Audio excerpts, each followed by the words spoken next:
أعوذ بالله من الشيطان الرجيم. بسم الله الرحمن الرحيم. الحمد لله والصلاة والسلام على من بعثه الله رحمة للعالمين صلى الله عليه وعلى آله وأصحابه ومن تبعهم بإحسان إلى يوم الدين. أدوك فون الله ọba tí ó fi ìfẹ́ rẹ̀ kó wa jọ ní ìrọ̀lẹ́ ìtẹ̀síwájú nínú ìdánilẹ́kọ̀ọ́ tí a ń ṣe lónìí. ìdánilẹ́kọ̀ọ́ náà kò ní jẹ́ nínú Umdatul Ahkam, yóò dá lórí ọ̀rọ̀ míì ni tí a lérò pé bóyá ó ṣe pàtàkì ká máa tara wa jí lórí ẹ̀ ní láàrínláàrín, torí pé àwọn aṣíwájú وقنوا فإنه لا يصلح آخر هذه الأمة إلا بما صلح به الأولها. إن أقني الأمة النبي محمد صلى الله عليه وسلم أبي إقبعيوا كونيدا أيافينتي أتون الأمة لا قوسي وناني أتون ناسي. ẹni pé ohun tí ó ṣe àtúnṣe láàrin àwọn al'umma ìgbẹ̀yìn òun náà ni ohun tó tún àwọn al'umma àkọ́kọ́ tó tún wọn ṣe. ẹni pé ohun tó lè mú wọn wà lójú ọ̀nà ó ní ọ̀nà tí àwọn èèyàn àkọ́kọ́ táwọn náà gbà. gbogbo ẹnikẹ́ni tí ó bá wo síra annabi Muhammad sallallahu alaihi wasallam, báwo ló ti bẹ̀rẹ̀, báwo ni dáwà lọ sí ojú ọ̀nà ẹ̀sìn Islam bó ló ti bẹ̀rẹ̀, yóò rí pé òjíṣẹ́ Ọlọ́run sallallahu alaihi wasallam tí ó bá ń ṣe ìrántí fún àwọn èèyàn àbí ó ń pè wọ́n lọ sójú ẹ̀sìn Islam àbí ó ti ẹ̀fẹ́ ṣe nàṣíhà fún wọn torí láti lo àwíjàre lórí wọn, ohun tí Ànábì sallallahu alaihi wasallam tó máa ń kà fún wọn náà ni al-Qur'an. gbogbo ìgbà tí àwọn Quraysh, àwọn mushriki Quraysh tán bá wá bá Ànábì sallallahu alaihi wasallam láti bá jiyàn, Ànábì kìí bá wọn jiyàn ju kó ka àwọn àyà al-Qur'an fún wọn lọ. ọ̀pọ̀lọpọ̀ wọn tí wọ́n bá sì gbọ́ àyà al-Qur'an náà, ẹ̀mí wọn yóò lẹ, wọ́n mọ̀ ìpé dájú sáká àwọn ń bẹ lórí ìsìnà. Ànábì sallallahu alaihi wasallam ojú ọ̀nà ló wà. ìgbà míì wọ́n lè gbà, ìgbà míì sì ní wọ́n lè má gbà torí ìgbéraga tí ń bẹnu wọn. eléyìí fi hàn pé wáàzí tó ga jù òun náà ni wáàzí al-Qur'an. eléyìí fi hàn pé ìrántí tó ga jù òun náà ni ìrántí tó wà nínú al-Qur'an. eléyìí fi hàn pé ìpèpè lọ sí ẹ̀sìn Islam òun náà ni ìpè tó dáa jù, náà ni ká pèpè pẹ̀lú tí ń bẹ nínú al-Qur'an. Ọlọ́run bá ó ní fadhakkir bil-Qur'ani man yakhafu wa'id. ẹ ṣe ìrántí pẹ̀lú al-Qur'an gbogbo ẹnikẹ́ni tí ń bá ń bẹ̀rù ìjìyà Ọlọ́run ọba, tó ń bẹ̀rù ọjọ́ tí a ó kó wọn jọ lóòjọ́ gbé ní al-Qiyama, tí Ọlọ́run ọba tí ó tú iṣẹ́ wọn wò, tí ó ṣe ẹ̀san lórí iṣẹ́ wọn. eléyìí fi hàn pé ohun tó ga jù láti fi ṣe wáàzí òun náà ni Qur'an. bákan náà Annabi sallallahu alaihi wasallam ó sọ nínú súnnà rẹ̀ tó ní al-Qur'anu hujjatun laka aw alayk. al-Qur'an tẹ́rí ni ẹ̀rí ni lórí rẹ̀ àbí ẹ̀rí ni fún ọ. al-Qur'an yóò jẹ́ ẹ̀rí fún gbogbo ẹni tí ń bá ń fi al-Qur'an ṣiṣẹ́. al-Qur'an yóò jẹ́ ẹ̀rí lé ẹni tí kì bá tí ó bá fi al-Qur'an ṣiṣẹ́, yóò jẹ́ ẹ̀rí lé lórí. sórí eléyìí ó ní a fẹ́ sọ̀rọ̀ lónìí lórí ọ̀rọ̀ Ọlọ́run ọba tó sọ pé fadhakkir bil-Qur'ani man yakhafu wa'id, àti ọ̀rọ̀ òjíṣẹ́ ńlá Nabi Muhammad sallallahu alaihi wasallam tó ní alqur'anu hujjatun laka aw alayk alqur'an àwíjàre fún ọ lọ́jọ́ gbẹ̀ndẹ̀ alqiyama àbí kó jẹ́ pé àwíjẹ̀bi lé ọ lórí lọ́jọ́ gbẹ̀ndẹ̀ alqiyama ọlọ́kọ́sọ́ à ń bẹ̀ so lálàkọ́kọ́ alqur'an yìí yóò jẹ́ àwíjàre fún wa tí a bá mọ̀ kò sí bí alqur'an ti lè jẹ́ àwíjàre fún wa tí a ò bá mọ̀ eléyìí fi hàn pé ó pa dandan ká kọ́ alqur'an ká wá ìmọ̀ rẹ̀ báwo la ti kà kí ni n ta n kà sáà tí ẹ máa ìtumọ̀ rẹ̀ so alqur'an yóò jẹ́ àwíjàre fún wa lọ́jọ́ gbẹ̀dẹ̀ alqiyama in araftahu tí ó bá mọ̀ alqur'an náà torí pé ọlọ́run ọba alikiola ó sọ nínú alqur'an rẹ̀ pé afaman ya'lamu annama unzila ilayka min rabbika alhaq kaman huwa a'ma innama yatadhakkaru ulul albab afaman ya'lam ǹjẹ́ ó ti ẹ̀ ṣe déédé ẹni tí ó mọ ohun tí a sọ̀kalẹ̀ fún ìwọ Ànábì Muhammad sallallahu alayhi wa sallam láti ọ̀dọ̀ ọlọ́run ọba rẹ̀ tó mọ̀ nímọ̀ òdodo tó sì mọ̀ pé ọ̀rọ̀ tí ń bẹ́nu rẹ̀ yún òdodo ni ǹjẹ́ wọ́n ṣe déédé pẹ̀lú ẹni tó wà tó yẹ pé afọ́jú lòun tiẹ̀ kò mọ̀ nǹkan kan nínú tírà ọlọ́run ọba wọn ò lè ṣe déédé ẹni tí ó ń ka tírà ọlọ́run ọba tó sì máa kà kò ṣe déédé pẹ̀lú ẹni tí ó mọ̀ ẹni tó mọ̀ Qur'an kò ṣe déédé pẹ̀lú ẹni tí ó mọ̀ al-Qur'an innama yatadhakkaru ulul albab àwọn tí ìrántí máa ń ṣe láǹfààní àwọn ni ọ̀jọ̀gbọ́n Qur'an yẹn ṣe tẹ́ríun ó máa ń sọ̀yàn dọ̀jọ̀gbọ́n ni gbogbo ẹnikẹ́ni tí tó bá fi àsìkò rẹ̀ tó fi kọ́ al-Qur'an tí sì ń kà ọlọ́wọ́ ọba yóò máa lálóye ní gbogbo nǹkan tí tó bá dojúkọ ní ìgbésí ayé rẹ̀ so ohun tí Qur'an tí ò fi ní jẹ́ àwíjẹ̀bi lé wa lórí ń jọ́ gbẹ̀ndẹ̀ al-qiyama òní tí a bá mọ̀ ṣùgbọ́n tí a ò bá mọ̀ al-Qur'an náà yóò jẹ́ àwíjẹ̀bi fún wa lọ́jọ́ gbẹ̀ndẹ̀ al-qiyama torí pé Ọlọ́run sọ ní àyè ibòmí pé am ittakhadhu min dunihi alihatan qul hatu burhanakum hadha dhikru man ma'iya wa dhikru man qabli bal aktharuhum la ya'lamuna al-haqq fahum mu'ridun Ọlọ́run bá sọ ní àyè yìí pé am ittakhadhu min dunihi aliha ṣé Ọlọ́run ọba mi olùjọ́sìn mi ó ní wọ́n gbámú yàtọ̀ sí Ọlọ́run ọba àṣọ kul hatu burhanakum sọ fún wọn pé ẹ mú ẹ̀rí yín wá tó fi ń hàn ipe ọ̀tọ̀ kí ẹ jọ́sìn fún àwọn nǹkan wọ̀nyí tí wọn kì í ṣe Ọlọ́run ọba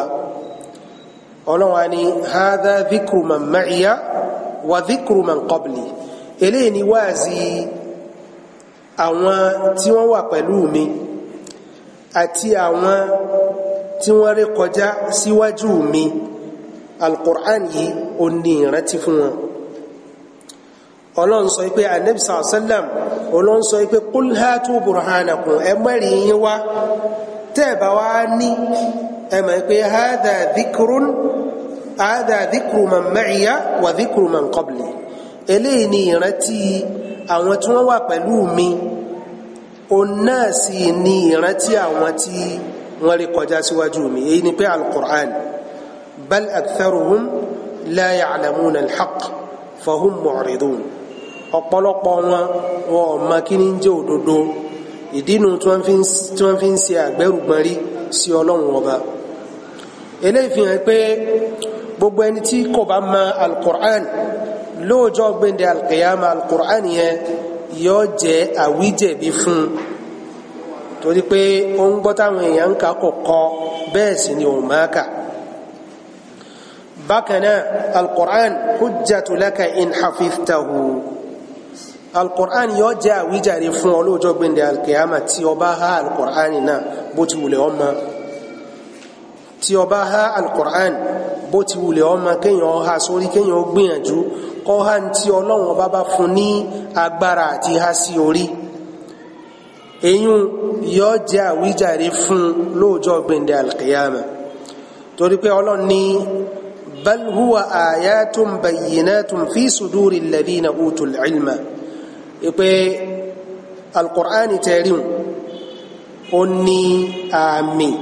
àmì tó hàn gedengbe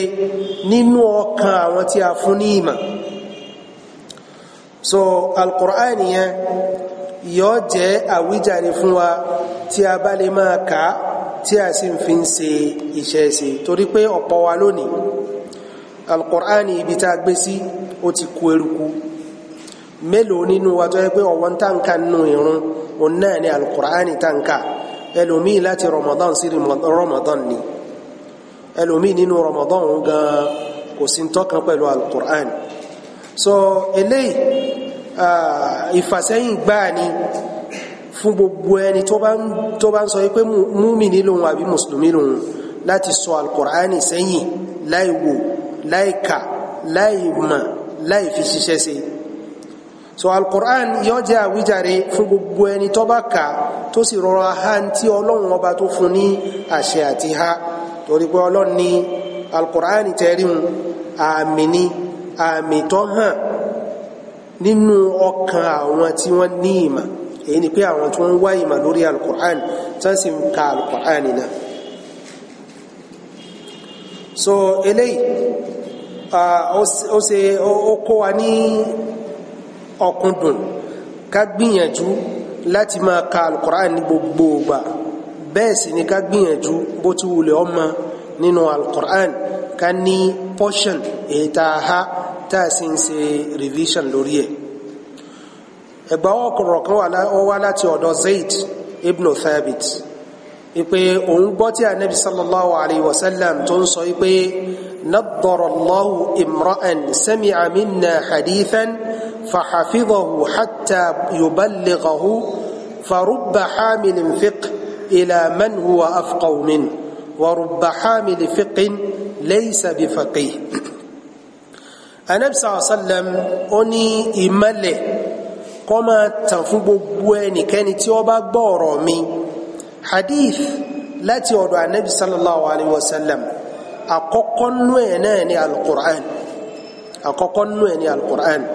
torí pé ta bá ní hadith ó ní ọwọ́ ẹ̀ta ń ka ìrara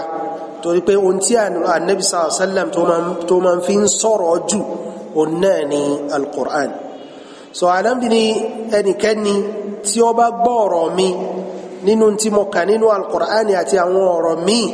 ọlọ́run bá kó tan ìmọ́lẹ̀ sínú ọkàn rẹ̀ kìí ṣe pé ó gbọ́ lásán fahafidhaha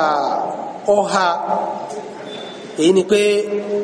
ó fi sí ààyè tí ò lè gbàgbé hatta yuballighahu títí òun náà fi sọ fẹ́lòmí ẹni tí ó gbọ́ ọ̀rọ̀ Ànábì sallallahu alayhi wa sallam tó sì ha sórí títí òun náà yóò fi sọ fún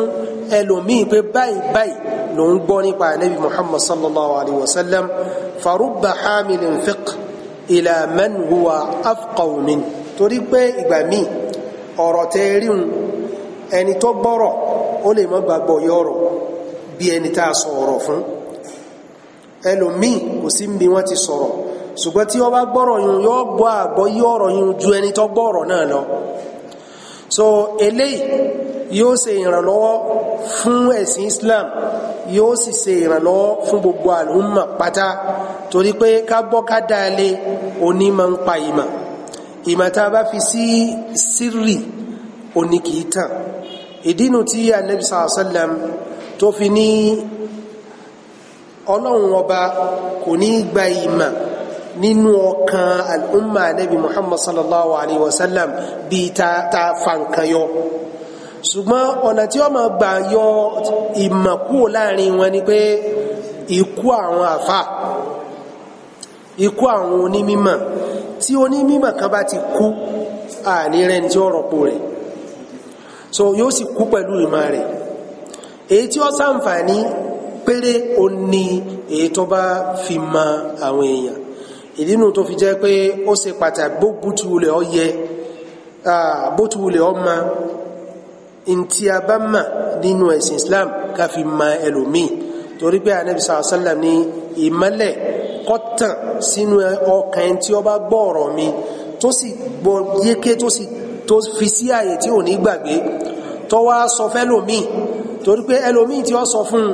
ó lè gbàgbọ́ yé tí ó ń tọ̀hún gbọ́ ju ẹni tí ó gbọ́ ọ̀rọ̀ náà lọ so eléyìí fi hàn pé kíka al-Qur'an ó ṣe pàtàkì jù mímọ̀ al-Qur'an ó ṣe pàtàkì jù ìhà al-Qur'an sórí bó ti wulẹ̀ ọmọ ó ṣe pàtàkì jù bákanáà wa hujjatun alayka in aradta anhu Qur'an yóò jẹ́ àwíjẹ̀bi fún gbogbo ẹnikẹ́ni tí ó bá fi Qur'an sẹ́yìn ìpàkọ́ rẹ̀ tí ó wò pẹ́ẹ̀pẹ́ débi pé yóò kà torí pé ọlọ́run ọba ọsọ́nù al-Qur'an pé wa qad ataynaka min ladunna dhikra man a'rada anhu fa innahu yahmilu yawma al-qiyamati wizra ipe dájúdájú àti fún ọ ní ìrántí torí pé nínú ọkọ̀ al-Qur'an dhikr ó wà nú ẹ̀ so tí a bá gbọ́ dhikr nínú al-Qur'an gangan lọ́lọ́run sọ̀rọ̀ ọba so ọlọ́run ni wa qad ataynaka min ladunna dhikra dájúdájú àti fún ọ ní ìrántí tí ń ṣe wáàsí man a'rada anhu gbogbo ẹnikẹ́ni tí ó bá kọ ìpàkọ́ sí ìrántí èmi ọlọ́run ọba fa innahu yahmilu yawma al-qiyamati wizra yóò gbé ẹrù ńlá ẹrù ẹ̀bi lọ́jọ́ gbẹ̀ndẹ̀ al-qiyama ẹrù ńlá ẹrù tó tóbi ní ẹrù ẹ̀bi òní ó gbèrú lọ́jọ́ gbẹ̀ndẹ̀ al-qiyama eléyìí fi hàn pé gbogbo ẹnikẹ́ni tí ó bá fi Qur'ani sílẹ̀ láìka gbogbo ẹnikẹ́ni tí ó bá fi Qur'an sílẹ̀ láì wá ìmọ̀ lórí ẹ̀ lọ́jọ́ gbẹ̀ndẹ̀ al-qiyama yóò jẹ̀bi ẹ̀bi tí ó sì jẹ́ ẹ̀bi ńlá ni ọlọ́run bá kó má jẹ́ pé àwọn wà nù wọn so ó pa dandan gbogbo ẹni tó bá pèrè ní mùsùlùmí kó gbìyànjú ní gbogbo ọgbà láti rí pé òun ka nǹkankan nínú al-Qur'an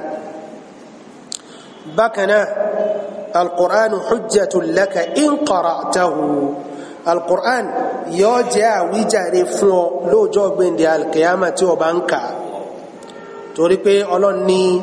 إن الذين يتلون كتاب الله وأقاموا الصلاة وأنفقوا مما رزقناهم سرا وعلانية يرجون تجارة لن تبور ليوفيهم أجورهم ويزيدهم من فضله إنه غفور شكور ọ̀rọ̀ ni dájúdájú àwọn tí wọ́n ń ka tírà Ọlọ́run Ọba tí wọ́n sì gbé ìrun dúró tí wọ́n ná nínú tá fún wọn nínú arziki wọn ní pamọ́ àti ní gbangba yarjuna tijaratan lan tabur wọ́n so òwò pọ̀ pẹ̀lú Ọlọ́run Ọba òwò tí kì í pàdánù òwò tí ó sí khasara nú ẹ̀ tí ó sí àdánù nú ẹ̀ ju èrè lọ ó ní wọ́n so pọ̀ mọ́ Ọlọ́run Ọba Ọlọ́run ní liwafiyahum ujurahum Ọlọ́run fún wọn ní ẹ̀san ohun tí wọ́n ṣe tí wọ́n bá Ọlọ́run Ọba dòwò pọ̀ níjọ nílé ayé tí wọ́n ń ka tírà Ọlọ́run Ọba tí wọ́n sì gbé ìrun dúró tí wọ́n ná nínú tí a fún wọn ní kọ̀kọ̀ àti gbangba Ọlọ́run yóò fún wọn ní ẹ̀san ohun tí wọ́n ṣe wa yazidahum min fadli bákan náà Ọlọ́run tún ṣe àlékún fún wọn èyí ni pé lẹ́yìn tó bá san ẹ̀san tí wọ́n ṣe tán Ọlọ́run tún fún wọn ní nǹkan míì léyìí tí wọn ò ṣe torí pé fadlu ó ní èlé Ọlọ́run fún wọn ní ládàá wọn yóò sì tún fún wọn lélè lórí ẹ̀ innahu ghafurun shakur Ọlọ́run ọba aláforíjì ni ọba tí sì máa dúpẹ́ fún ẹ̀dá rẹ̀ tí ó bá ṣe dáadáa ni ọba tó yẹ pé yóò tún dúpẹ́ fún ẹrú rẹ̀ tí ẹrú rẹ̀ tó bá tẹ̀lé òfin rẹ̀ ẹgbà ọ̀rọ̀ kan wá láti ọ̀dọ̀ Abi Umama al-Bahili nínú tírà Imam Muslim أني سمعت رسول الله صلى الله عليه وسلم يقول اقرأوا القرآن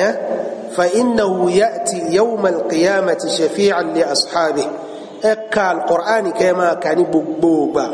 توريك القرآن تيريني لو جو بند القيامة يو واسي إقبي fún gbogbo ẹni tí ń bá ń kà èyí ni pé alukur'ani yóò ṣìpẹ̀ fún gbogbo ẹni tí ń bá ń ka alukur'ani náà lọ́jọ́ gbẹ̀dẹ̀ alqiyama torí pé bó ti wùlẹ̀ adá tó a ní àṣìṣe tá a ṣe lé ayé tó sì jẹ́ pé ọlọ́run ọba lè mú wa lórí ẹ̀ ṣùgbọ́n alukur'ani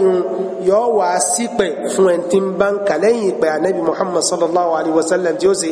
alukur'ani náà tó ṣìpẹ̀ fún gbogbo ẹni tí bá ń kà so ó ṣe pàtàkì fún àwọn tá a jẹ́ mùsùlùmí ká má fi alukur'ani sí ìpàkọ́ wa ká má ka alukur'ani ní gbogbo wa ká sì máa ní ká máa gbìyànjú àti wá ìmà lórí alukur'ani náà bákan náà abdullahi ibn mas'ud òun náà gba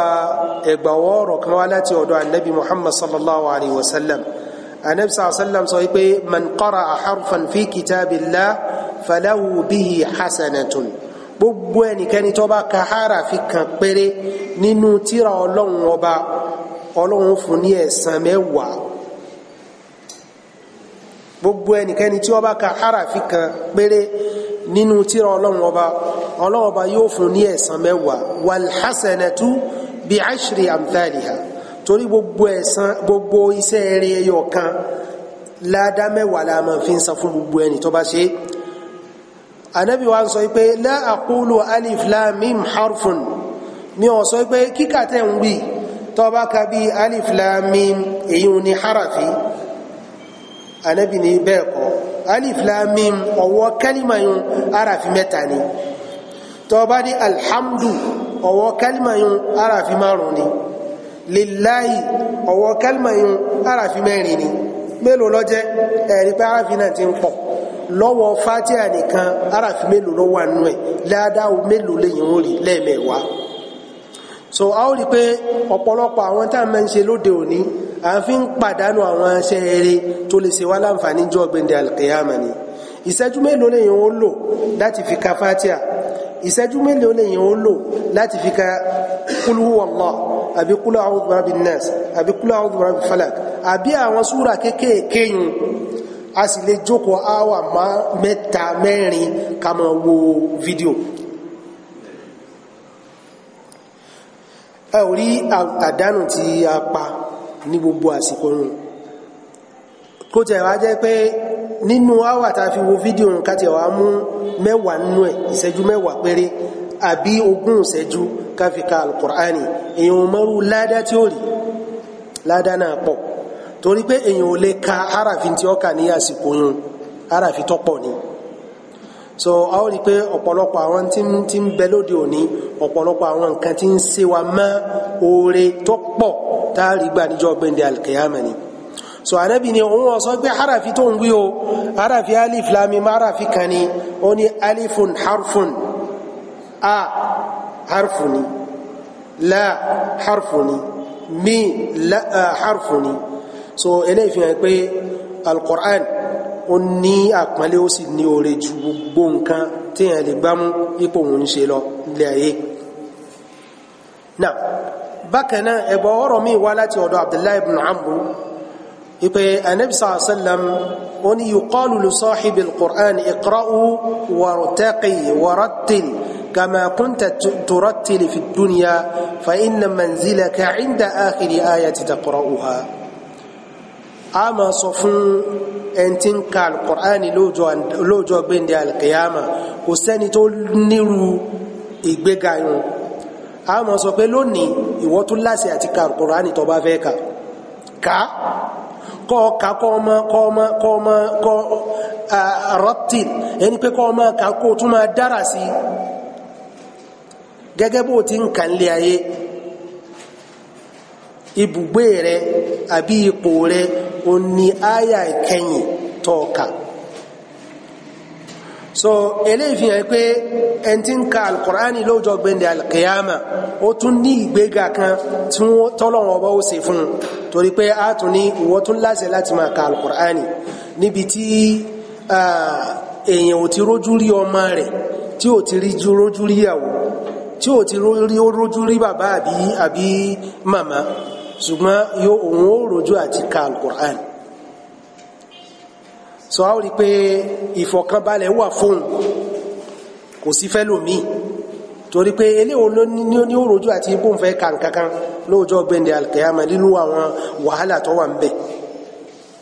so lè ó fi hàn pé kíkà alquran kìí ṣe nǹkan tí ó kéré wa hujjatun alayka in aradta an qira'atihi tí ó bá kọ̀ tó ka alquran lóòjọ́ gbẹ̀ndẹ̀ alkiyama àròjẹ̀bi ni Qur'ani yóò jẹ́ àwíjẹ̀bi fún ọ lọ́jọ́ gbẹ̀ndẹ̀ alkiyama Ọlọ́run ọba kí kó sọ wa nú ẹ̀ torí pé Ọlọ́run ní wa man a'rada an dhikri fa inna lahu ma'ishatan danka wa nahshuruhu yawma alqiyamati a'ma gbogbo ẹnikẹ́ni tí ó bá ṣẹ́jú kúrò tó kọ ìpàkọ́ sí ìrántí èmi Ọlọ́run ọba a sọ fún wa pé dhikr nínú alqur'an in tí wọ́n gbà lérò ní alqur'an so gbogbo ẹnikẹ́ni tí ó bá kọ ìpàkọ́ sí alqur'an fa inna lahu ma'ishatan danka nílé ayé igan ó ní ìgbésí wàhálà ìgbésí èlé òun lè máa wò pé òun gbádùn kò sí gbádùn gbogbo tó wulẹ̀ ó ní nílé ayé ṣùgbọ́n ẹni tí ó ní nǹkankan tí sì ń ka alqur'an tí èèyàn bá sí in tí ń bẹ lágbára rẹ̀ nínú ìfọ̀kànbalẹ̀ ìdùnnú àwọn nǹkan tí ń bẹ nínú rẹ̀ èèyàn ò ní lè kà ṣùgbọ́n ẹni tó lówó tó nílé tó ní gbogbo ẹ̀ tí kìí ka alqur'an kò sí tí ó máa bá ju ìdààmú lọ dúkìá tó kójọ náà ìdààmú náà ni ó máa kó bá tó bá sùn ó wà nínú bẹ̀rù ni lọ́jọ́ gbẹ́ndẹ̀ alìkíyàmà kúmá a wà jí òun dìde kò ní rìnà yóò wà já fọ́jú níbi táwọn èèyàn ti jí tán ti dìde kú níjọ́ gbẹ́ndẹ̀ alìkíyàmà láti kábàrí wọn tó ń kálukú tí ó mọ ibi tí ó gbà ẹni ó lójú gan kò mọ ibi tí ó gbà ilé ọmọ kọlu ilé káwá pé yàn wá lójú kò rìnà bóòló ti fẹ́ gùn sírátì ẹni ó ríran gan bóòló ti gùn ká tó wá ẹni tí ò ríran so eléyìí ìjìyà ńlá ni fún gbogbo ẹnikẹ́ni tí ó bá fi ọ̀rọ̀ Ọlọ́run sí ìpàkọ́ rẹ̀ tí ó ká bákanáà alqur'ani hujjatun laka in talawtahu wa fahimtahu kíkà nìkan kọ́ tó bá tún ká tó sì tún gbọ́ àgbọ́yé tó ń ká oore tí ń bẹ nínú rẹ̀ kìí ṣe oore kékeré bákanáà eléyìn náà yóò tún jẹ́ àwíjàre fún ọ lọ́jọ́ gbẹ̀ndẹ̀ alqiyama torí Ọlọ́run bá ní alladhina ataynahumul kitaba yatlunahu haqqa tilawatihi ulaika yu'minuna bihi wa man yakfur bihi fa ulaika humul khasirun àwọn tí a fún wọn ní tírà tí wọ́n ń kà lódodo gẹ́gẹ́ bí a ti sọ̀kalẹ̀ wọ́n ń kà wọ́n sì mọ̀ tí wọ́n ń kà ulaika yu'minuna bi àwọn yẹn ni wọ́n gbàgbọ́ àwọn ni wọ́n gba tírà náà gbọ́ kìí ṣe àwọn tí wọ́n kìí ka tírà Ọlọ́run ọba àwọn tí wọ́n kìí ka tírà Ọlọ́run ọba wọ́n lè máa rò pé àwọn gbàgbọ́ ṣùgbọ́n wọn ò gbàgbọ́ torí pọ́lọ́ ní àwọn tí wọ́n ń ka tírà Ọlọ́run ọba lódodo àwọn yìí ni wọ́n gba tírà náà gbọ́ wa man yakfur bi gbogbo ẹnikẹ́ni tí ó bá ṣe àgbẹ́rùgbọ́nrí sí tírà Ọlọ́run ọba fa ulaika humul khasirun àwọn ni wọ́n ti di ẹni òfò àwọn ni wọ́n ṣe òfò níjọ́ gbẹ́ndẹ̀ alqiyama Ọlọ́run mọ́kàmí mọ́kànyìn náà kún wọn Ọlọ́run ni walladhina idha dhukkiru bi ayati rabbihim lam yakhirru alayha summan wa umyana àwọn tí idha dhukkiru tí a bá rán wọn létí pẹ̀lú ọ̀rọ̀ Ọlọ́run ọba áyà Ọlọ́run ọba tí í ṣe alqur'an wọn kìí ṣe àgbẹ́rùgbẹ́rí sí wọn kìí di etí wọn kún láwọn ọ̀gbọ́ wọn kìí bójú wọn kún láwọn òrí so eléyìí ó fi hàn pé ẹni tí ń ka alqur'ani tí ó mọ ìtumọ̀ rẹ̀ pẹ̀lú ẹni tí ń ka alqur'ani tó mọ ìtumọ̀ rẹ̀ àjùlọ ń bẹ láàrin àwọn méjèèjì bó tilẹ̀ jẹ́ pé oore ń bẹ fáwọn méjèèjì náà so lẹ́yìn ìgbà tá a bá ń ka alqur'ani tán ká tún ní ìgbìyànjú láti mọ kí ni tàǹtì ẹ̀ ń kà nínú alqur'an bákanáà wa hujjatun alayka in talawtahu wa lam tafhamu àwọn afáàní alqur'ani tẹ̀ríun àwíjẹ̀bi ni ó jẹ́fẹ́ tí ń ka tí ó mọ́ tí ń ka mélòó lẹ́ntí ń ka alqur'ani tí ó sì mẹ́ tí ń ka mímọ̀ tá ń ka nígbà míì kò dá lórí pé ká mọ ìtumọ̀ tí qur'ani yẹn gangan sọ ṣùgbọ́n ká mọ̀ tá ń ka káka bó ti yọ ká mélòó làwọn tó ń ka alqur'ani tí wọ́n ń yí àràfi qur'ani padà sí ìtumọ̀ tí ó dá táwọn ò sì mọ̀ torí pé kí ni wọn lọ láti kọ́ alqur'ani náà so èèyàn dàgbà jù kọ́ lọ kéwú lọ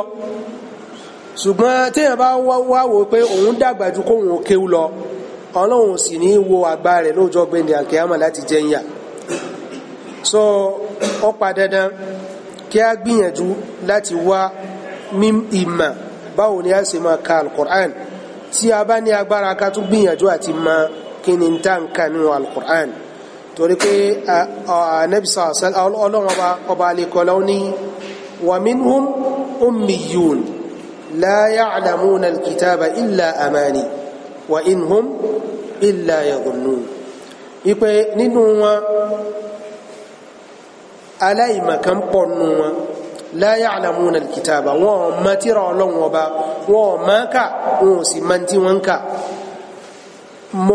mo gbọ́ mo wí lásán ni wọ́n ń ṣe àbí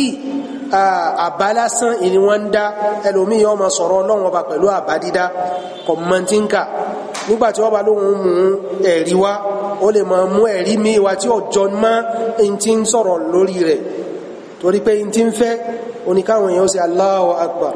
èyí tí ń fẹ́ káwọn èèyàn rọ̀jò owó so irú wọ́n máa mú àwọn orin ni wọ́n máa mú wá tó sì máa ní àyà Al-Qur'ani làwọn kà torí ìtànjẹ nígbà wọ́n bá tú gan Ọlọ́run wí bẹ́ẹ̀ ni wọ́n máa tú nígbà wọ́n bá tú orin tí wọ́n kà tí wọ́n bá tú Ọlọ́run wí ni wọ́n máa sọ wọ́n máa parọ́ mọ́ Ọlọ́run ọba Ọlọ́run kọ́ sọ wá ń bẹ̀ so ó pa dandan ká gbìyànjú láti wá ìmọ̀ báwo ni wọ́n ṣe ń ka Al-Qur'an mímọ̀ ka ọ̀rọ̀ Ọlọ́run ọba bó ti wùwá àfijọ́ ni pẹ̀lú àwọn kèfèrí torí pé agba ẹ̀gbá ọ̀rọ̀ wá láti Abi Sa'id al-Khudri radiyallahu anhu Ọlọ́run ọba kó yọ́nú sí ó ní Annabi sallallahu alayhi wa sallam ó sọ pé لتتبعن سنن الذين من قبلكم شبرا بشبر وذراعا بذراع حتى لو دخلوا في حجر ضب لاتبعتموهم ipe ẹ máa tẹ̀lé ìlànà àwọn tí wọ́n ti kọjá síwájú yín ẹ máa tẹ̀lé wọn lẹ́sẹ̀ zirayi àti zirayi ni débi pé tí wọ́n bá ti wọnú wo ìsà ẹ̀yin náà bá wọn wọ̀ tí ẹ bá wòye lónìí a ó rí pé gbogbo àwọn nǹkan tí wọ́n ń ṣe nínú àwọn churches làwọn àfáà míì náà fẹ́ máa kọ́ sí débi pé àwọn náà wọ́n ti ń ṣerú ayajajajajajajaja wàlá mùsùlùmí ti ń ṣe akakakakaka wàlàwàlàwàlà àwọn mùsùlùmí náà mi ti ń ṣe débi pé àwọn mùsùlùmí ti ń ṣe pé àwọn náà ó rí èèyàn lọ́nà ó ní àfáàdúó àbórí òkìní kan sí ọ àwọn náà ti ń ṣe pé tí wọ́n bá ń fa tẹ̀sùbá àwọn náà mọ̀ sí rẹ̀ wọ́n ti rí náà gbogbo ìlà àwọn mùsùlùmí náà ti ń ṣe bóò ṣe ní ṣe ẹ̀rí tí wọ́n jó tí wọ́n yòdí tí wọ́n jùdí tí wọ́n sì lẹ́sìn làwọn ń ṣe so Ànábì ni ẹ máa tẹ̀lé ìlànà àwọn tí wọ́n rí kọjá síwájú yín tẹ́ máa tẹ̀lé wọn pẹ́pẹ́pẹ́ gbogbo bí tí wọ́n bá wọ̀ ẹ̀yin náà bá wọn wọ̀ kódà bọ́ jẹ́jẹ́ pé wọ́n wọnú sa ihò ìsàlẹ̀ ẹ̀yin náà ẹ bá wọn wọnú ẹ̀ wọ́n ní àwọn sàábì Ànábì sallallahu alaihi wasallam tí wọ́n bí Ànábì pé ayahudu wa nasara ṣé àwọn tí wọ́n kọjá wa tí Ànábì ń sọ̀rọ̀ rẹ̀ yìí ṣé àwọn yahudu àti nasara ni lànàbí ní faman àwọn wọ́n làbá wí tí ìbá sàwọn so ẹ rí pé gbogbo orú àwọn àṣàyẹn gbogbo ẹ̀ náà ni àwọn mùsùlùmí náà ti ń ṣe tó yẹ pé wọ́n kó àwọn èèyàn jọ wọ́n gbé báìbù síwájú wọn ò ní ka báìbù náà ọ̀tọ̀ lọ̀rọ̀ tí wọ́n máa sọ ẹni ó bá mọ̀rọ̀ sọ jù òní ó lówó jù ẹni ó bá mọ bí wọ́n ti sọ̀rọ̀ òní ó lówó jù so lílọ kọ́ pásítọ̀ lónìí lílọ kọ́ bá ti máa sọ̀rọ̀ ni so a lọ kọ́ bóòlù yẹn ti sọ̀rọ̀ tí gbogbo àwọn èèyàn wọ́n fi gbé etí wọn sí gbogbo tẹ́ máa ń sọ so n táwọn mùsùlùmí náà ń ṣe lónìí nù láti fi kó àwọn èèyàn jọ so al-Qur'an yóò jẹ́ àwíjàre lérú àwọn bá ń lórí ọlọ́ọ̀bá kọ́ sí omi àti yìí náà al-Qur'an hujjatun laka in qara'tahu wa tadabbartahu bákanáà káka Qur'an ká máa ká nìkan kọ́ ká tún ronú jinlẹ̀ lórí ọ̀rọ̀ ọlọ́run ọba náà ohun tá a fẹ́ pẹ̀lú mùsùlùmí ni ká tún ronú jinlẹ̀ lórí ntànkà nínú tírà ọlọ́run ọba náà ohun tá a tún fẹ́ pẹ̀lú mùsùlùmí ni tí ó jẹ́ àwíjàre fún wa lọ́jọ́ gbẹ̀ndẹ̀ alqiyama ọlọ́run ní kitabun anzalnahu ilayka mubarakun liyadabbaru ayati waliyatadhakkara ulul albab tírà tá a sọ̀kalẹ̀ fún yín tírà alálùbáríkà ni torí pé kẹ́ ẹ máa ronú jinlẹ̀ lórí àwọn áyà tá a sọ̀kalẹ̀ nínú tírà náà torí pé àwọn ọlọ́gbọ́n kó lè máa rántí kó lè máa jẹ́ ìrántí fún wọn so mélòó nínú àwọn tán ka Qur'an lónìí tó yẹ pé Qur'an kan tó ń ṣépèlé wọn lórí torí pé bí wọ́n ti ń ka Qur'an ọ̀hún kí bí wọ́n ti ń ka Qur'an kọ́ ọ̀dà mo ní sọ̀rọ̀ kan mo pe èèyàn mẹ́wàá jọ ẹ wá bá mi sọ Qur'an kalẹ̀ Qur'an tá a fẹ́ sọ kalẹ̀ yun kìí sọjọ́ kan la fẹ́ fi sọ kalẹ̀ kìí ṣe ìdajì ọjọ́ kódà kìí ṣe ìdámẹ́ta ọjọ́ apá kan kékeré lóòjọ́ la fẹ́ lò tó ń kálukú tó padà sí ibi tó ti wá a fẹ́ kà maybe 1 hour ká sì ti parí ìjókòó wa 2 hours ká sì parí ìjókòó wa so a wà mú àjíṣà á pín fún àwọn èèyàn láti kà níbi tó bá jẹ́ pé júsì tó bá kà òun náà ni owó tó rí gbà ibi tí wàhálà ò ti wà nù àbí kó tiẹ̀ máa jẹ́ pé júsì tó bá kà òun lówó tó gbà torí kí àfà tó parí títí ẹ̀ ní ìṣẹ́jú mẹ́ta tó ti mẹ́lòmíì kí wọ́n wá máa lo bí 5 minutes 10 minutes wọ́n máa wò ó pé àṣàgbé yìí ò ti ẹ̀kọ́ kọ̀ọ̀rọ̀ ayé ká so wọ́n náà wà ní tẹ́lómi bá ti mú wọn ló fún tiẹ̀ so ńgbà bá pa Kùránì tán a máa wo àwọn júsì tó wà wájú wa pé àfà Ibrahim àwọn náà wọ́n fẹ́ ka so tó tútù ìbá wà torí pé wọ́n kàn máa wo ni wọ́n a máa jẹnu àwa ní ka Kùránì mà ya subhanallah irú ẹ̀tàn onu kuma in tí wá burú nù ẹ̀ ní pé ẹn tó pè wá tó wá bá ka Kùránì yẹn òun ní a very strong faith lórí tó pè wá káwáka torí pé ó ti gbàgbọ́ pé tá a bá kàún bùkátà wọn ọgbọ̀ Ànábì sì ní ó burú jù nínú ẹ̀dá ẹn tí ń sọ̀rọ̀ fọ́mọ ẹ̀yà rẹ̀ tí ń parọ́ fún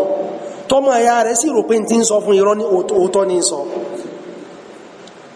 ẹ̀rí pé àpèjúwe àrú àwọn tí wọ́n ka Kùránì báyẹn ni torí pé ẹni tó wá bá wọn tó pè wọn láti wá ka Qur'an òun gbà wọn gbọ́ ó gbàgbọ́ pé ọ̀rọ̀ Ọlọ́run ọba ni wọ́n sì wá kà so ẹ̀tàn tí wọ́n ń ṣe tó ń jẹnu tó gbé júùsì kalẹ̀ tó tún ti mú mi tó ń jẹnu tó gbé júùsì kalẹ̀ tó tún ti mú mi wọ́n ń parọ́ òun sì gbà wọn gbọ́ pé òótọ́ ni wọ́n ń sọ ó rí pé ẹ̀ṣẹ̀ ńlá ni dípò pé wọ́n wá gbalada lórí tí wọ́n kà nínú Al-Qur'ani wọ́n tún máa gbẹ̀sẹ̀ ni so ẹn tó sì pèyàn láti wá ka Kùránì náà bó ti wùlẹ̀ jẹ́ pé lẹ́yìn fi tiẹ̀ kékeré ni òun gan ọba wá gbìyànjú kó wá jẹ́ pé only one line lọ́ba wá mọ̀ nù Al-Kùránì kọ́ ka pẹ̀lú ìbẹ̀rù Ọlọ́run kọ́ tẹ́wọ́ sókè kọ́lọ́run ọba kó fi bẹ Ọlọ́run ọba Ọlọ́run sì ti ń fẹ́ fún un so tá a bá jókòó rú jókòó báwọn a lè bèèrè pé a sì máa ń lọ kárú àwọn nǹkan bá ń tọ́ lọ́n sí ń gbàdúrà torí pé ẹn tá àtànjẹun yóò tún wá dúpẹ́ torí pé bùkátà rẹ̀ gbà a wà sọ fún wọn pé ọlọ́run dẹ ọ lẹ́kẹ̀ ni pẹ̀lú èyí ọlọ́run dẹ ọ lẹ́kẹ̀ ni torí pé tẹ́ ẹ̀ bá kaba nǹkan ọlọ́run yóò gbàdúrà rẹ̀ ìdálẹ́kẹ̀ ni so al-Qur'an kíkà ká tún ronú lórí ntànkà ohun tá a fẹ́ ká ṣe nínú al-Qur'an yẹn ọlọ́run ní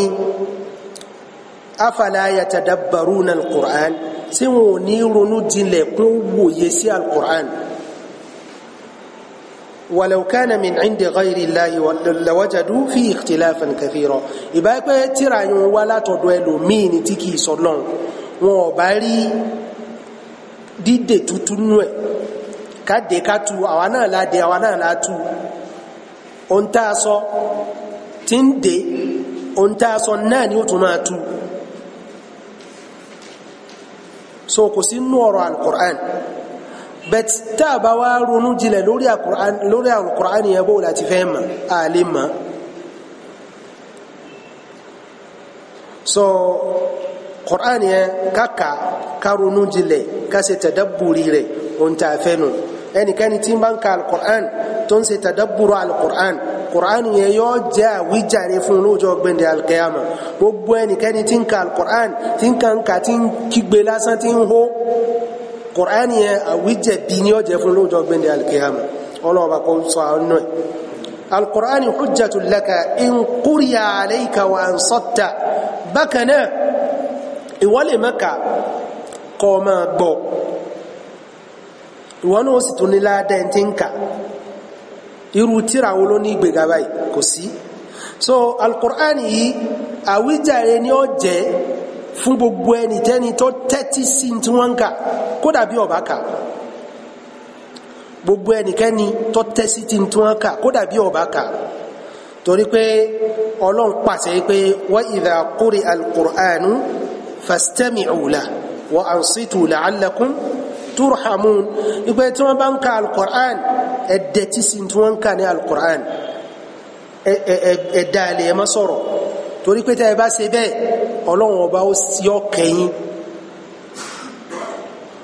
ẹ̀ tí ń ka al-Qur'an Ọlọ́run ọba ọkẹ ẹ̀ tí ń gbọ́ al-Qur'an Ọlọ́run ọba yóò tó kẹun náà a ó rí pé kò sí tírà tó nírú àjùlọ báyìí àyàfi al-Qur'an bákan náà ni ó sì wá jẹ́ àwíjẹ̀bi fún yànjọ́ gbẹ̀ndẹ̀ alkiyama gbogbo ẹni tí wọ́n bá ń ka alkùránì tí ń sọ̀rọ̀ mí gbogbo ẹnikẹ́ni tí wọ́n bá ń ka alkùránì tó pé òun ọ̀rọ̀ mí ní sọ alkùránì yóò jẹ́ àwíjẹ̀bi fún lọ́jọ́ gbẹ̀ndẹ̀ alkiyama torí pé Ọlọ́run bá sọ nínú alkùránì pé wa idha tutla alayhi ayatuna walla mustakbiran ka'an lam yasma'aha كأن في أذنيه وقرا فبشره بعذاب أليم تومان كالقرآن فن تومان كورولون وبافن ولا مستكبرا يبتي ركو pẹ̀lú gbéraga yóò máa ṣe nǹkan mí yàtọ̀ sí kọ́dẹ́tí sí tí wọ́n kà ní al-Qur'an ka'an lam yasma'ha bí ìgbà tí ó gbọ́ pọ́rọ̀ Ọlọ́run ọba ni wọ́n kà فكأن في أذنيه وقرا في بيبادو pé èdìdí wà létí rẹ̀ kò tiẹ̀ gbọ́ tí wọ́n kà nú al-Qur'an náà Ọlọ́run ní ẹ fún ní ìró pé ìyà ẹlẹ́ta ẹlẹ́rọ ń bẹ fún lọ́jọ́ gbẹ̀ndẹ̀ al-Qiyama so a rí pé oore ńlá bí ṣe ń bẹ fẹ́ni tó tẹ́tí gbọ́ al-Qur'an bẹ́ẹ̀ náà ni aburú ń bẹ fún gbogbo ẹnikẹ́ni tí wọ́n kà al-Qur'an tí ó tẹ́tí gbọ́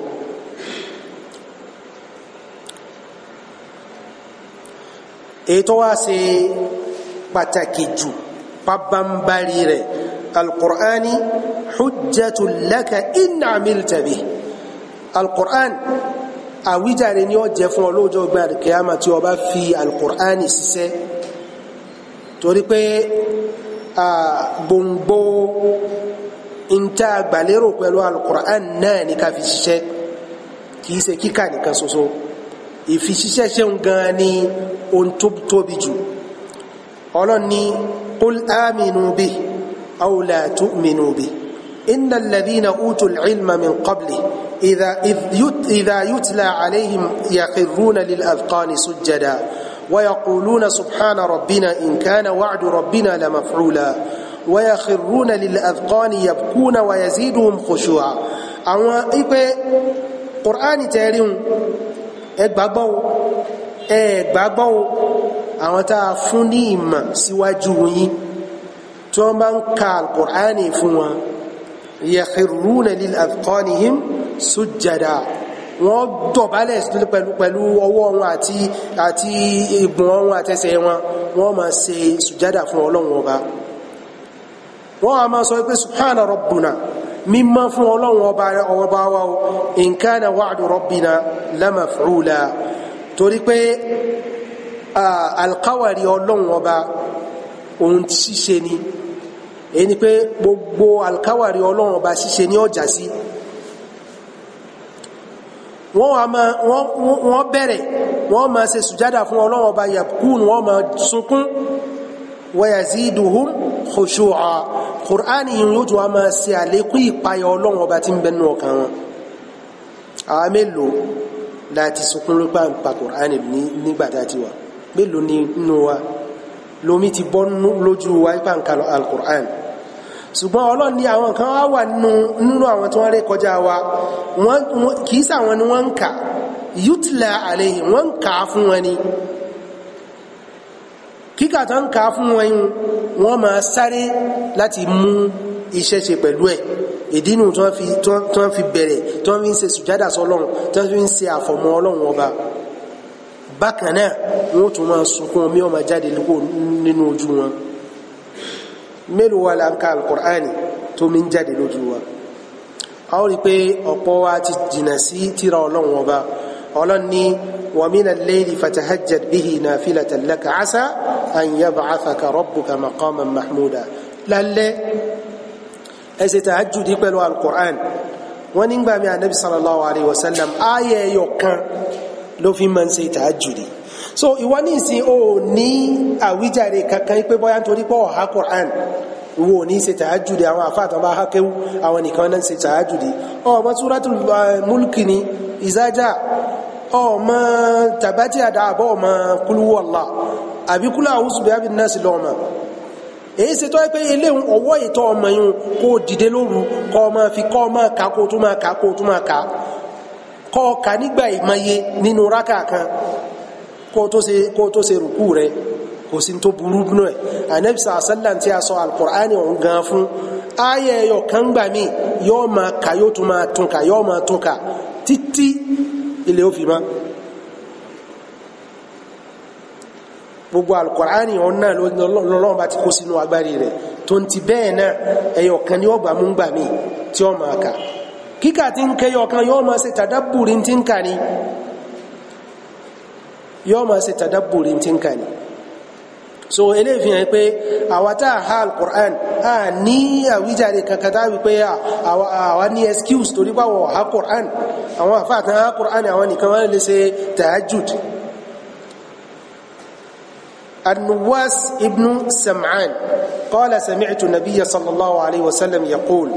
يؤتى بالقرآن يوم القيامة وأهله oni òun gbọ́ ipé Ànábì sallallahu alaihi wasallam ń sọ wípé lọ́jọ́ gbẹ̀ndẹ̀ alkiyama a ní Qur'ani ọwá Qur'an yóò di abẹ̀mí tí ó wà lọ́jọ́ gbẹ̀ndẹ̀ alkiyama òun pẹ̀lú ẹn tí ń kà alladhina kanu ya'maluna bihi ṣùgbọ́n àwọn tí wọ́n ń kà tí wọ́n fi ń ṣiṣẹ́ àwọn tí wọ́n ń ka alkùránì tán fi kùránì yẹn ṣiṣẹ́ lóòjọ́ gbẹ̀ndẹ̀ alkiyama kùránì yóò wà pẹ̀lú wọn taqaddamuhu suratul Baqara suratul Baqara ni ó síwájú lábẹ̀mí o ní ó síwájú níwájú àti ń ka alkùránì wa Ali Imran àti Ali Imran ó tún tẹ̀lé lẹ́yìn tuhajjani an sahibiha wọ́n ma dìfẹ́ndì ẹn tí ń ka alkùránì níwájú Ọlọ́run ọba ipe wọ Ọlọ́run ọba lágbájá gbogbo tó wùlé ó ṣe forí ẹ̀jì torí pé máa ń ka alukur'an èmi ni Suratul Baqara mo jẹ́rìí lé lórí èmi ni Suratul Ali Imran mo jẹ́rìí fún so eléyìí fi hàn fún pé gbogbo ẹnikẹ́ni tí Ọlọ́run bá tó bá fi irú nǹkan báyìí rọ̀ lọ́rùn kì í ṣe nǹkan kékeré ni Ọlọ́run fún gbogbo ẹni tí irú nǹkan báyìí ọba rọ̀ lọ́rùn kò mọ̀rú àdánù tí ń pa Ọlọ́run ọba kí ó fi ẹ̀sìn kó fi rọ̀ wá lọ́rùn Ọlọ́run ọba kó fi kíkà al-Qur'an kó fi rọ̀ wá lọ́rùn bákan náà nígbẹ̀yìn Qur'an yóò jẹ́ àwíjẹ̀bi fún gbogbo ẹni tí kì í bá fi al-Qur'an ṣiṣẹ́ gbogbo ẹni tí ń gbọ́ al-Qur'an tí wọ́n ń kà á fún tí ó sì fi al-Qur'an náà ṣiṣẹ́ yóò jẹ́ àwíjẹ̀bi fún lọ́jọ́ gbẹ̀ndẹ̀ al-qiyamah torí pé Ọlọ́run ní watlu alayhim naba alladhi ataynahu ayatina fansalakha minha fa'atba'ahu ash-shaytanu fakana min al-ghawin ولو شئنا لرفعناه بها ولكنه أخلد إلى الأرض واتبع هواه فمثله كمثل الكلب إن تحمل عليه يلهث أو تتركه يلهث ذلك مثل القوم الذين كذبوا بآياتنا فاقصص القصص لعلهم يتفكرون الله بني كفوا ونبي محمد صلى الله عليه وسلم ìròyìn àwọn tá a fún ní tírà tá a fún ní àyà ọlọ́run ọba tí wọn ò fi àyà náà ṣiṣẹ́ tí wọ́n bọ́ àyà ọlọ́run ọba tí wọ́n bọ́ kó bí ẹni tá ń bọ́ aṣọ àbí bí ìgbà tí ejò ti ń pa àwọ̀ọ́dà bẹ́ẹ̀ ni wọ́n ṣe bọ́ tírà ọlọ́run ọba lẹ̀ tí wọ́n fi sẹ́gbẹ̀ẹ́ tí wọ́n ń ṣe nǹkan míì nígbà míì a máa ń wò pé fífi tírà ọlọ́run ọba sẹ́gbẹ̀ láì fi ṣiṣẹ́ ṣe ó dá lórí àwọn tó wọ́n trọ́zà nìkan subhanallah èrò búlélẹ́yìn torí pé ọlọ́run ọba ò wo súra wa ọlọ́run ọba ò ní súra wa wò irú aṣọwó lọ́wọ́ kìí ṣe tọ́lọ̀ ní ìdìnnú ìjó tí ẹ̀wà wéráwà ní ọlọ́run ní ìdẹ́lẹ́yìn iṣẹ́ wa gangan lọ́lọ́run ọba fẹ́ nílò so eléyìí ni pé ó wà náà àwọn tó ń wéra wà ní tó ń wà alkemba tó sì wọ́n tán sì gbé Kùránì sẹ́gbẹ̀ tó pé nǹkan míì ni wọ́n ń ṣe kódà wọ́n pọ̀ ọlọ́wọ́ bá mọ́kà wà kún wọn so ọlọ́run ní ẹ̀ka fún wọn àwọn tá a fún ní tírà tó yẹ pé wọ́n bọ́ tírà ọlọ́run ọba wọ́n bọ́ kúrò lọ́rùn wọn bí ìgbà tá à ń bọ́ sọ fa'atba'ahu shaitan wá rí ọ̀nà náà bá bẹ̀rẹ̀ sí tẹ̀lé àwọn àfáàmì wọ́n ní fa'atba'ahu shaitanu níbí èyí ni pé shaitan òun wá jẹ́ ọmọ kéwú ó ń tọ̀ ló wá já àfáà fún shaitan ẹ̀rí pọ̀ burú shaitan wá jẹ́ ọmọ kéwú fóun shaitan bẹ̀rẹ̀ sí tẹ̀lé ní gbogbo ìṣesí rẹ̀ gbogbo nǹkan tí máa ń ṣe oní shaitan tẹ̀lé fakana minal ghawin lọ́ba jẹ́ ní òfò ẹni tí ó wọ̀ná walau shi'na ọlọ́run ni tó bá wùwá ni la rafa'nahu biha àbá fi tírà ọlọ́run ọba wọn àbá fi gbéga èyí ni pé tó bá yẹ pé ń kà ó fi tírà ọlọ́run ọba yìí ń ṣiṣẹ́ ìgbéga ni ọba jẹ fún walakinahu akhlada ila al-ardi wattaba'a hawa ṣùgbọ́n ó bẹ̀rẹ̀ sí lọ máa bọ̀ lórílẹ̀ ayé ó máa ń tẹ̀lé ìfẹ́ inú rẹ̀ ní ń tẹ̀lé kò tẹ̀lé ìfẹ́ ọlọ́run ọba ọlọ́run ní àpèjúwe irú àwọn eléyìn bíi ajá tó yẹ pé ó bẹ̀rẹ̀ sí ó yọ àwọn rẹ̀ jáde tí ń mí in tahmil alayhi yalhath tẹ́ bá jágbe ma yọ́ma kò ní ká àwọn nǹkó bẹ́ẹ̀ bá fi ilẹ̀ náà kò ní ká àwọn náà kò bá náà ni ó ṣe wà àpèjúwe wọn nù ẹ̀rí pé àpèjúwe tó burú ni kọ́lọ́n fi irú àwọn tí wọ́n fi tírà ọlọ́run ọba lẹ̀ tí wọ́n ń ṣe nǹkan míì kó fi ajá ṣe àpèjúwe wọn ọlọ́run ní eléyìí ni àpèjúwe àwọn tí wọ́n já tírà ọlọ́run ọba níná torí ìdí èyí kí a ṣọ́ra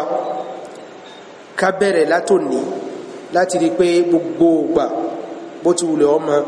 a máa ka tírà ọlọ́run ọba kí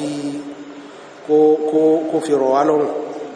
a dùn níbi èyí tí a sọ tó ṣe déédéé tọ́lọ́run ọba kó fún lára rẹ̀ èyí tí a ṣe àṣìṣe ọlọ́run ọba kí kó dárí jìn wá. Assalamu alaikum.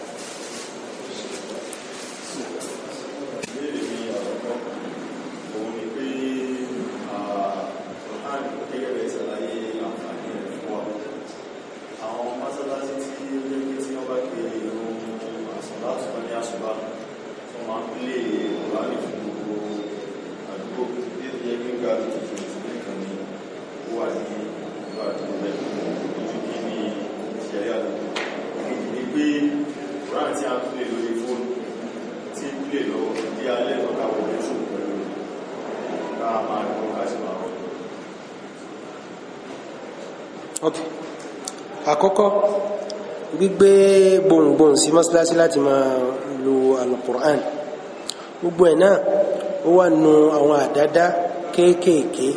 tá a mọ̀ padà dání tá a rò pé bóyá à ń ṣe iṣẹ́ rí ni torí pé gbogbo orú nǹkan báyọ̀ sí ní àsìkò ànábì Muhammad sallallahu alayhi wa sallam ohun tá à ń ṣe mọ́sálásí tá a lè gbóhùn ké kò ju ìrun pípè lọ nǹkan yòókù ohun tí àwọn èèyàn ó jókòó tí wọ́n máa gbọ́ tánàbí ó sì máa ṣe àlàyé rẹ̀ fún wọn ni irun tá à ń ṣe ń bì ní ìsìn ó ní gbòǹgbò lẹ́yìn irun kíkí ó ní gbòǹgbò tí wọ́n ń ṣe nínú mọ́sálásí lásìkò ànábì Muhammad sallallahu alaihi wasallam so gbígbé cassette sí pàtàkì èyí tó tiẹ̀ burú jù ní lásùbà torí pé for example nígbàtí a bá pè wọn àkọ́kọ́ tá a fi téèpù sí kí ni tí a gbàlérò pẹ̀lú ẹ̀ kí ni tí a gbàlérò pẹ̀lú ẹ̀ kódà kó jẹ́ mùsùlùmí ni tí ó bá ní àníyàn àti dìde kírun tahajjud lásìkò yẹn hákì tiẹ̀ lásìkò náà ni kó sùn oorun náà ní sí ń sùn so tí a bá fi kásẹ̀tì tá a bá fi dí òun lọ àti wọnú hákì rẹ̀ ẹni tí kìí ṣe mùsùlùmí tóun náà lè sùn àti wọnú hákì rẹ̀ so irú àwọn kìíní yẹn kò sí nínú súnnà àtọ̀ ṣùgbọ́n àwọn tí wọ́n lè gbà kò wọ́pọ̀ torí pé àwọn náà ti ṣe fani ń fọ́ lórí àwọn tí wọ́n fi tape cassette sí mọ́sálásí ní ìlú tá a wà kódà gan ní àwọn tí wọ́n tán claim àlì súnnà ọ̀pọ̀ wọn náà bà àwọn míì tí wọ́n gbà wọn last àbí ìgbà tó yẹ pé kíní ogun ti ẹ̀fẹ́ jùrùn lọ torí pé wọ́n lẹ́yìn ìgbà wọ́n gbé téèpù tán tó wọ́n fi sí mọ́ wọ́n lò tó oṣù mẹ́ta wọ́n tó dá padà wá pé káì ẹ̀fílẹ̀ àwọn pípù yìí kàn rí so kíní ẹ̀ kò tọ́ súnnà àtọ̀ ìdílọ́wọ́ ni fún ẹni tí ò ní intention àti dìde so ètò ọlọ́run tí Ànábì sallallahu alaihi wasallam ṣeré ààrẹ òun náà ìrun pípè òun ní ká pè rùn ọwọ́ èèyàn nìkan ni so múmú handset wọnú toilet nígbàtí handset yẹn ń ka Qur'an lọ́wọ́ kò bójúmu pẹ́ẹ̀pẹ́ kò bójúmu pẹ́ẹ̀pẹ́ torí pé òun náà bí ọ̀rọ̀ ni tí a bá ń gbọ́ tó yẹ pé n tí ń ka kíní yẹn jáde gangan lámú wọnú toilet ó yàtọ̀ sí ohun tá ń kà ní òde tá ń gbọ́ nínú toilet òun bọ etí wa ní ṣùgbọ́n tí ń ka gangan ó ní ọwọ́nú toilet so kíní ansẹ̀ tí ń kọ yàtọ̀ sí èèyàn tí ń ka Al-Qur'an torí pé ohun èèyàn náà là ń gbọ́ so kò lẹ́tọ̀ bá mú irú kíní ẹ̀ wọ inú toilet nígbàtí kásẹ̀tì yẹn ń ṣiṣẹ́ lọ́wọ́ kò dá pẹ́ẹ̀pẹ́ wallahu a'lam náà wà rí sí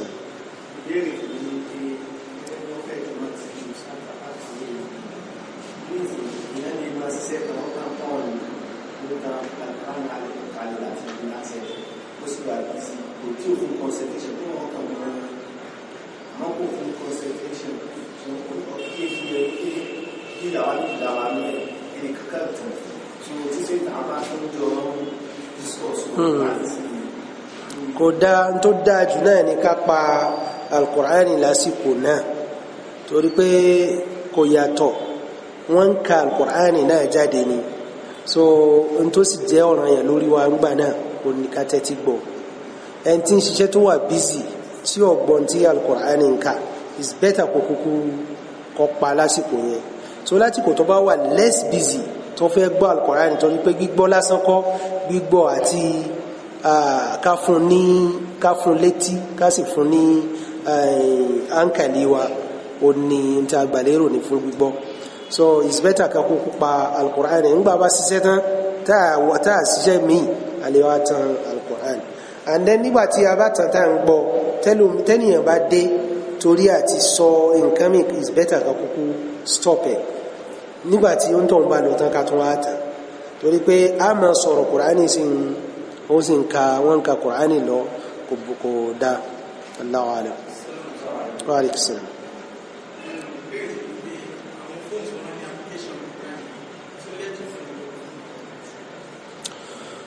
well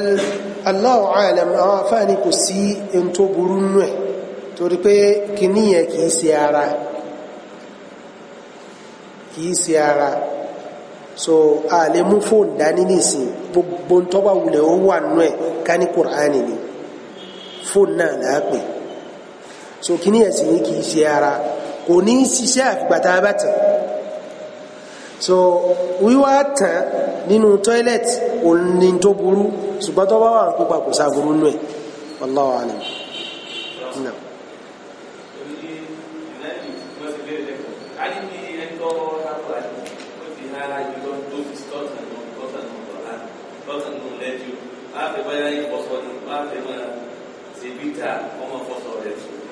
tó bá lè máa fi tó bá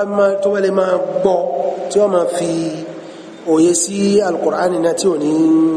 gbóyè kò sí aburú nù ẹ̀ ṣùgbọ́n tí èèyàn bá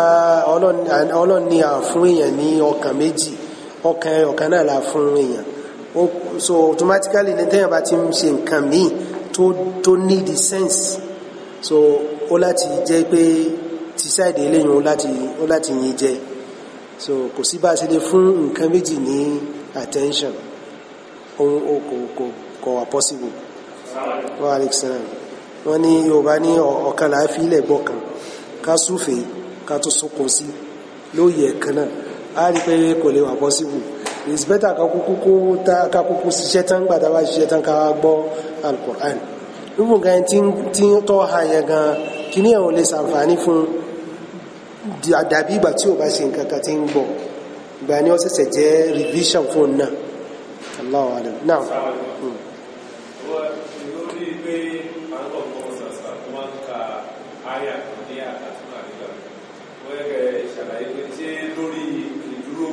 lórí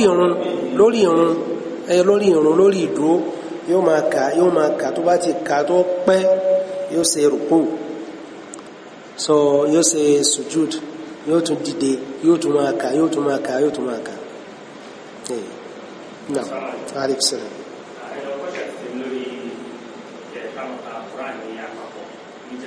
No.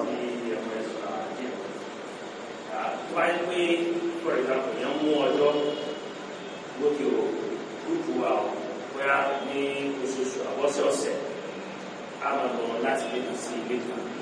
bá tó bá wá ilé tèmi ní ọ̀sẹ̀ yìí ọ̀sẹ̀ tó ń bọ̀ ilé rẹ̀ níbi àlọ́ àkàkùrà àṣàdùà àti ìlú ṣé Islam fi àyè gbà. ṣe rí anything tí a bá ti fi ètò sí àsìkò iye àti irú àwọn ọmọ ọlọ́kan ìjọkan bá wọn ó ní ìdí delay problem yìí báyìí problem tó pẹ́ ni so ó sì wà very very difficult láti mú kúrò láàrin ọ̀pọ̀lọpọ̀ àwọn tá a jẹ́ Yorùbá problem yìí kódà ó fẹ́ fọ́núròdì ní jọ́sì ó fẹ́ fọ́núròdì sí méjì ní jọ́sì torí pé wọ́n máa ń ṣàdúà lóṣooṣù so àdúà yẹn wọ́n sọ Qur'an kalẹ̀ wọ́n mú bí àjíṣà bí 20 wọ́n ha fáwọn èèyàn tó wọ́n pọ̀ nù mọ́sálásí wọ́n máa kà á so gbogbo ẹni tó bá witness kìíní yẹn tí ó kọ́kọ́ mú jáde ní pé kò sí attention torí pé eléǹkà tí gbogbo nkálukú náà ń kà so tẹ́lẹ̀ ọmọ wọnú tẹ́lẹ̀ tó lọ́mọ ọmọ ọdún lẹ́lẹ́ so hikma tó ń bẹ fún kàkà Al-Qur'ani ò sí ń bẹ mọ́ torí pé àwọn èèmù tí wọ́n ní pé káwọn sọ Al-Qur'ani kalẹ̀ kò sì sí ń tọ́pa èèyàn dandan pé àyàfi tí wọ́n bá sọ Al-Qur'ani kalẹ̀ kí bùkátà rẹ̀ ò sí tó gbọ́ sísọ Al-Qur'ani yóò ṣe àǹfààní fẹ́ tó bá kà tí a bá ka tẹ́mi mú jùsù kan wá bí 30 tá a sì mọ̀ pé jùsù 30 ló wà nínú Al-Qur'ani tá a bá mú àsọ Qur'ani kalẹ̀ lọ́ra pa bóò láti àsọ Qur'ani kalẹ̀ torí pé jùsù lèmi kà jùsù nǹkan mọ́ka jùsù nǹkan mọ́ní jùsù kan lẹ́yìn ká jùsù kan ló mọ́ní ààyè tá a ti kà lọ́yàtọ̀ àsọ Qur'ani kalẹ̀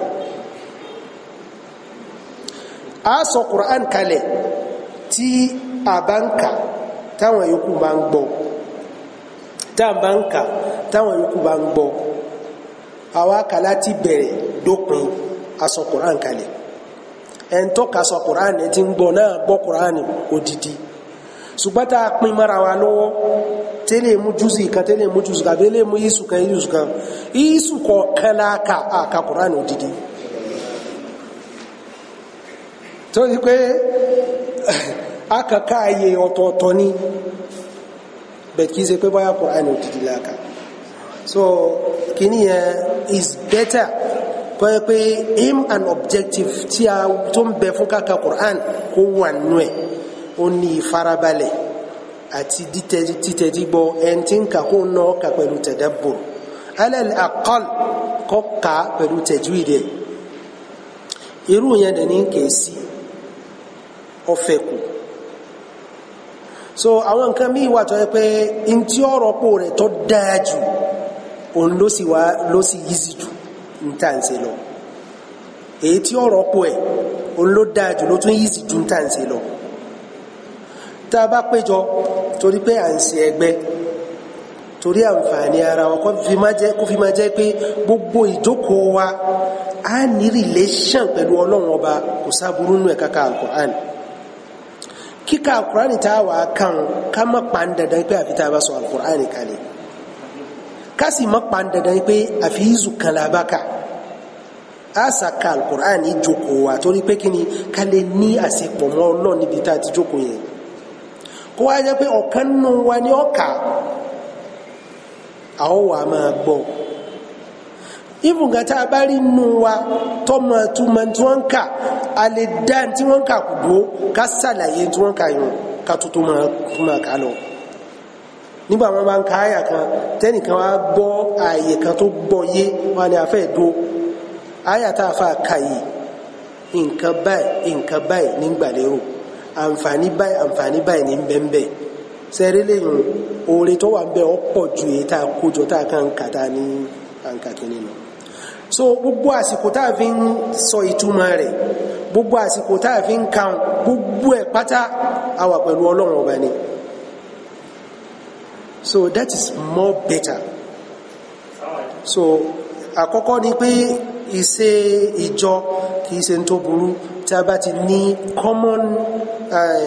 kìíní objective ta ní tí ò lòdì tí tọ́lọ́run táwa ní ṣíṣẹ́ táwọn ń ṣe pọ̀ a fẹ́ ní àṣepọ̀ mọ́ Ọlọ́run ọba ní gbogbo bí tá a bá ti ṣe káwá ka Qur'an torí pé Qur'an náà ní n tó ga jù kò burú ṣùgbọ́n káwọ́ ẹnìkan péré tí ó kà táwa yóò wà máa gbọ́ èyí tó dáa jù ní wallahu alam naam wàlíkì tó ń fi wọ́n ọ̀pọ̀lọpọ̀ àwọn afáwọn ní kò dáa wọ́n ní kò dáa ọkọ̀ pé Qur'an ni ó jẹ́ ringing tone tí wọ́n bá torí pé kí ni àyíkáyè láti lè pe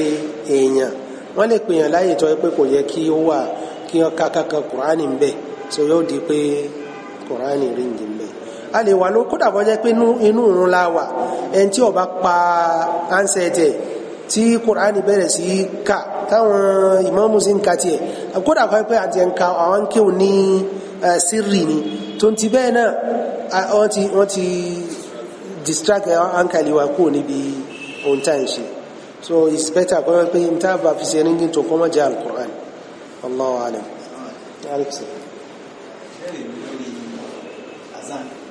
Adhan èèyàn. Kí ni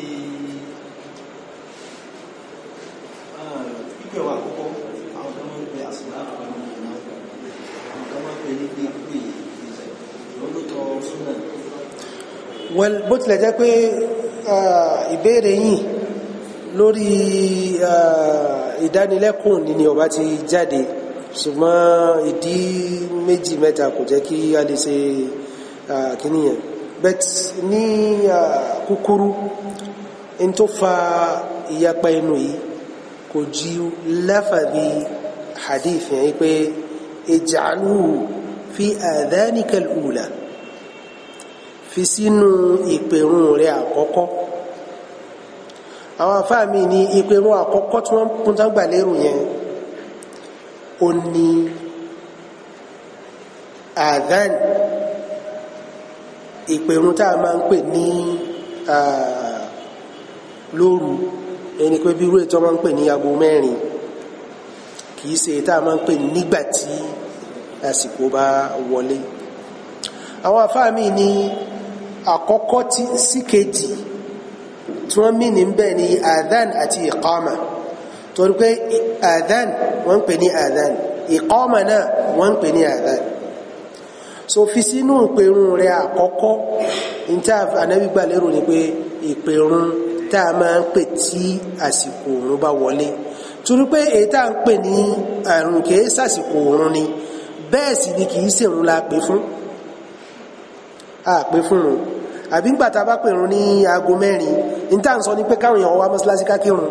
rárá èrò ń pè yún ni láti jí ẹni tó bá fẹ́ ṣe tàájùdí àbí láti rán ẹni tí ń bá ń ṣe tàájùdí létí pé o sàárì rẹ fẹ́ tó jẹ léè tó túmọ̀ sí pé ìpèrún méjì gan fún rẹ̀ lásìkò àwẹ̀ gan ni àǹfààní ẹ̀ tó